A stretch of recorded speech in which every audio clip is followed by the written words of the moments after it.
Livre des Actes des Apôtres, chapitre 9. Saul était toujours animé d'une rage meurtrière contre les disciples du Seigneur. Il alla trouver le grand prêtre et lui demanda des lettres pour les synagogues de Damas, afin que s'il trouvait des hommes et des femmes qui suivaient le chemin du Seigneur, il les amène enchaînés à Jérusalem. Comme il était en route et approchait de Damas, soudain une lumière venant du ciel l'enveloppa de sa clarté. Il fut précipité à terre. Il entendit une voix qui lui disait « Saul, Saul, pourquoi me persécuter ?» Il demanda « Qui es-tu, Seigneur ?» La voix répondit « Je suis Jésus, celui que tu persécutes. Relève-toi et entre dans la ville, on te dira ce que tu dois faire. » Ses compagnons de route s'étaient arrêtés muets de stupeur. Ils entendaient la voix, mais ils ne voyaient personne. Saul se releva de terre, et bien qu'il eût les yeux ouverts, il ne voyait rien. Ils le prirent par la main pour le faire entrer à Damas. Pendant 3 jours, il fut privé de la vue, et il resta sans manger ni boire. Or, il y avait à Damas un disciple nommé Ananie. Dans une vision, le Seigneur lui dit « Ananie ». Il répondit « Me voici, Seigneur ».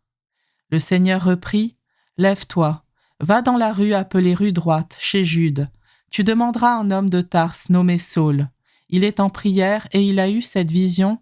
Un homme du nom d'Ananie entrait et lui imposait les mains pour lui rendre la vue. » Ananie répondit « Seigneur, j'ai beaucoup entendu parler de cet homme et de tout le mal qu'il a fait subir à tes fidèles à Jérusalem. Il est ici, après avoir reçu de la part des grands prêtres le pouvoir d'enchaîner tous ceux qui invoquent ton nom. » Mais le Seigneur lui dit « Va, car cet homme est l'instrument que j'ai choisi pour faire parvenir mon nom auprès des nations, des rois et des fils d'Israël. Et moi, je lui montrerai tout ce qu'il lui faudra souffrir pour mon nom. » Ananie partit donc et entra dans la maison. Il imposa les mains à Saul en disant « Saul, mon frère, celui qui m'a envoyé, c'est le Seigneur, c'est Jésus qui t'est apparu sur le chemin par lequel tu venais. Ainsi tu vas retrouver la vue et tu seras rempli d'Esprit Saint. » Aussitôt tombèrent de ses yeux comme des écailles, et il retrouva la vue. Il se leva, puis il fut baptisé. Alors il prit de la nourriture et les forces lui revinrent. Il passa quelques jours à Damas avec les disciples et sans plus attendre, il proclamait Jésus dans les synagogues, affirmant que celui-ci est le Fils de Dieu.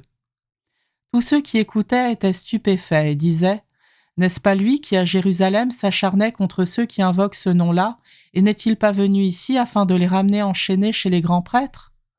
Mais Saul, avec une force de plus en plus grande, réfutait les Juifs qui habitaient Damas, en démontrant que Jésus est le Christ. Assez longtemps après, les Juifs tinrent conseil en vue de le supprimer.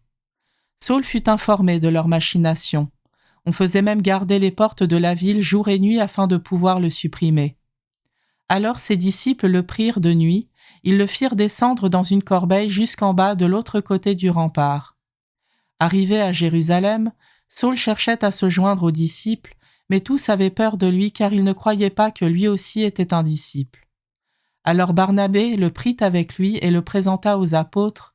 Il leur raconta comment, sur le chemin, Saul avait vu le Seigneur qui lui avait parlé et comment à Damas il s'était exprimé avec assurance au nom de Jésus.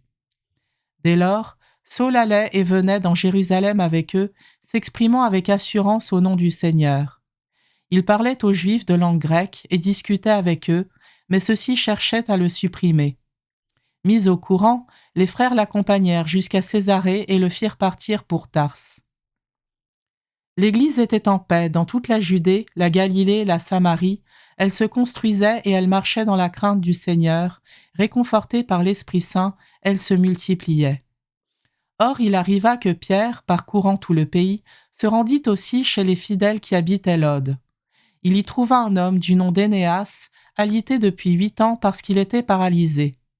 Pierre lui dit « Énéas, Jésus-Christ te guérit, lève-toi et fais ton lit toi-même. » Et aussitôt il se leva. Alors tous les habitants de Lod et de la plaine de Saron purent le voir, et ils se convertirent en se tournant vers le Seigneur. Il y avait aussi à Jaffa une femme disciple du Seigneur, nommée Tabitha, ce qui se traduit Dorcas, c'est-à-dire gazelle. Elle était riche des bonnes œuvres et des aumônes qu'elle faisait. Or, il arriva en ces jours-là qu'elle tomba malade et qu'elle mourut. Après la toilette funèbre, on la déposa dans la chambre haute. Comme Lod est près de Jaffa, les disciples, apprenant que Pierre s'y trouvait, lui envoyèrent 2 hommes avec cet appel : « Viens chez nous sans tarder. » Pierre se mit en route avec eux. À son arrivée, on le fit monter à la chambre haute. Toutes les veuves en larmes s'approchèrent de lui. Elles lui montraient les tuniques et les manteaux confectionnés par Dorcas quand celle-ci était avec elle. Pierre mit tout le monde dehors.